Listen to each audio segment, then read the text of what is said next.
Hi guys, कैसे हो आप लोग। होप कि आप सभी की पढ़ाई अच्छी चल रही होगी। एग्ज़ाम आने वाले हैं जेई मेंस के। सो आज हम लोग बात करेंगे टेम्परेचर कंपैरिजन की एडियाबेटिक प्रोसेस में, है ना। एडियाबेटिक प्रोसेस में टेम्परेचर क्या होता है, इंक्रीज़ होता है, डिक्रीज़ होता है, रिवर्सिबल और इरिवर्सिबल में, एक्सपेंशन एंड कंप्रेशन में, ये उन सब की बात करेंगे। तो वीडियो के साथ बने रहिएगा। Let's start. सबसे पहले मैं बात करूँगा एक्सपेंशन प्रोसेस की। एक्सपेंशन रिवर्सिबल कर रहे हो या फिर इरिवर्सिबल कर रहे हो, वर्क तो नेगेटिव ही होगा। Work done will be negative, expansion का वर्क नेगेटिव होता है। एंड वर्क डन का फॉर्मूला क्या होता है एडियाबेटिक के लिए, NCV T2 minus T1 is less than negative. So यहाँ से मेरे को क्या आ गया, T2 is less then T1, मतलब फाइनल टेम्परेचर इनिशियल से कम है।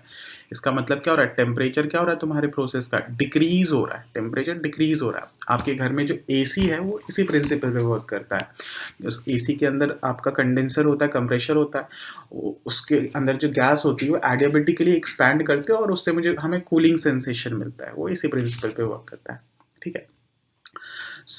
अब मैं देखूंगा कि अगर रिवर्सिबल एक्सपेंशन कर रहा हूँ या फिर इरिवर्सिबल एक्सपेंशन कर रहा हूँ तो किस में ज़्यादा टेम्परेचर डिक्रीज होगा, है ना। देखते हैं, लेट्स सी। कंपैरिजन करते हैं अभी अपन, कंपैरिजन। वर्क तो नेगेटिव ही होगा, है ना, चाहे रिवर्सिबल हो या इरिवर्सिबल हो। और अगर मैं बात करूं कि वर्क किसका ज़्यादा होगा मैग्नीट्यूड वाइज, रिवर्सिबल या इरिवर्सिबल का, तो रिवर्सिबल का एक्सपेंशन में क्या होता है, वर्क ज़्यादा होता है मैग्नीट्यूड वाइज देखें तो, ठीक है। Modulus of work done reversible is greater than modulus of work done irreversible. यहाँ पे अगर मैं लिखूँ, it will be NCV final temperature minus initial temperature का mod is greater than NCV final temperature का मॉड T2 डैश, है ना, final temperature late से T2 डैश माइनस T1, है ना, फाइनल टेम्परेचर अलग रखा है हमने कंपेयर करने के लिए। यहाँ से सिंस मॉडुलस के अंदर की वैल्यू नेगेटिव है, तो इनइक्वालिटी का साइन उल्टा हो जाएगा। यहाँ से क्या हो जाएगा, अपने पास क्या मिल जाएगा, T2 minus T1 is less than T2 dash minus T1। यहाँ से T1 कैंसिल हो जाएगा और यहाँ से अपन को क्या मिल जाएगा, T2 dash is greater then T2। ये तुम्हारा था इरिवर्सिबल का और ये तुम्हारा किसका, रिवर्सिबल का। इसका मतलब क्या हुआ कि इरिवर्सिबल का टेम्परेचर ज़्यादा है। आप एक्सपेंशन कर रहे हो, टेम्परेचर डिक्रीज हो रहा है दोनों का, लेकिन ज़्यादा किसका डिक्रीज हुआ है, आपके रिवर्सिबल का। तो यहाँ पे मैं क्या लिख सकता हूँ, final temperature of irreversible is greater then reversible, is greater then reversible.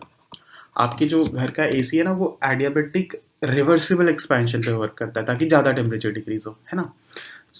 ये है। नाउ यहाँ तक तो अभी सब सारी बातें क्लियर है। अब देखते हैं कि कंप्रेशन में क्या होता है, कंप्रेशन में क्या होता है ना। गेस करो क्या होता होगा कंप्रेशन में, उल्टा होता होगा ऐसा लग रहा है ना। लेट्स से देखते हैं।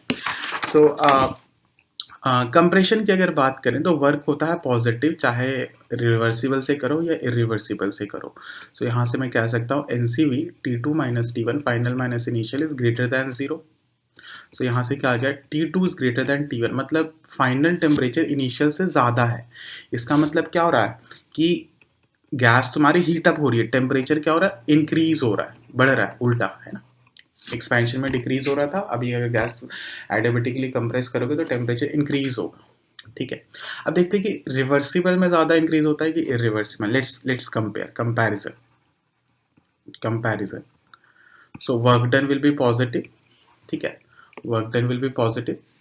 नाउ अगर कंप्रेशन की बात करें हम लोग, तो आपके जो इरिवर्सिबल का वर्क डन होता है वो आपका ज़्यादा होता है कंप्रेशन में कंपेयर टू रिवर्सिबल के वर्क डन, ठीक है। नाउ यहाँ पे अगर मैं लिखूँ वर्क डन इरिवर्सिबल का क्या हो जाएगा, NCV T2 dash minus T1 का mod is greater then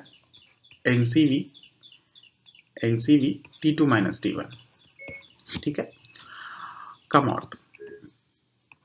now modulus के अंदर की वैल्यू पॉजिटिव है तो इनइक्वालिटी का साइन चेंज नहीं होगा, तो यहाँ से अगर मैं इसे एक्सपैंड कर दूँ तो ये क्या हो जाएगा, N T two dash minus T one is greater than T two minus T one, T one से टी वन कैंसिल आउट हो जाएगा, यहाँ से आ जाएगा T two dash is greater than T to.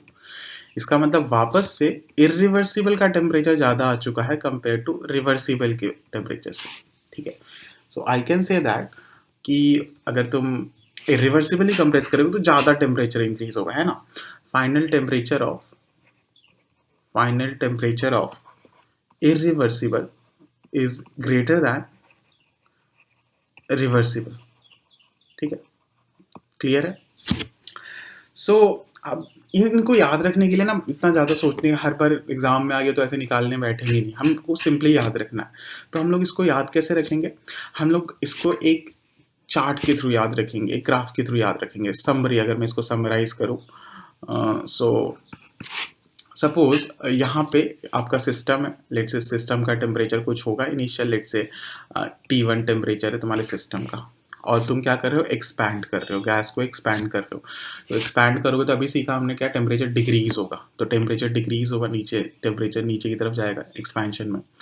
सो अब रिवर्सिबल इरिवर्सिबल दोनों से करोगे, सो अब रिवर्सिबल का ज़्यादा डिक्रीज होगा तो रिवर्सिबल का टेम्परेचर कुछ और नीचे होगा। सो लेट से this is T2 of reversible, और ये क्या होगा, T2 डैश ऑफ इरिवर्सिबल।